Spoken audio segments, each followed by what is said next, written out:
ஒரு அந்நிய பெண்ணோடு நிர்வாணமாக இருப்பதை என்னை படைத்த அல்லாஹ் பார்த்து விட்டான். நாளைக்கு மறுமையில் என் ரப்புக்கு முன்னால் நான் எழுந்து நின்றால் மாயிஸ் ஒரு விபச்சாரி, உலகத்தில் யாருமே எனக்கு சொல்ல வேண்டாம், என்ன செய்திருக்கலாம்? தனிமையிலே அமர்ந்து கொண்டு தௌபா செய்திருக்கலாம். எங்களினுடைய உள்ளங்கள் எப்படி தோன்றும்? யாருமே பார்க்கவில்லை, தௌபா செய்திருக்கலாம். யா அல்லாஹ், நீ யாரிடத்திலும் காட்டிக் கொடுக்கவில்லை, நீயே மறைத்து விட்டாய், நாளைக்கு மறுமையிலும் மறைத்து விடியா அல்லாஹ் என்று வாழும் காலமெல்லாம் ஒரு அழுது தௌபா செய்திருக்கலாம்.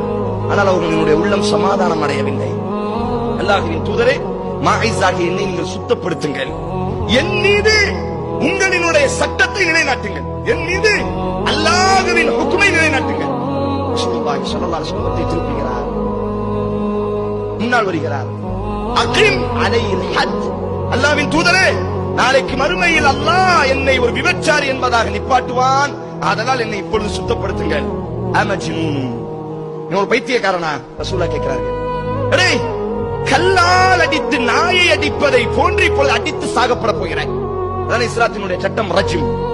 துடிக்க துடிக்க இந்த கையையும் காலையும் கெட்டி விடுவார்கள், கையையும் காலையும் கெட்டி விடுவார்கள். சுத்தி நின்று கொள்ள வேண்டும், கீழே கிடக்கக்கூடிய அந்த கரும் கல்லை தூக்கி எரிந்து கொண்டே இருக்க வேண்டும், சாகக்கூடிய வரை முடிவார்.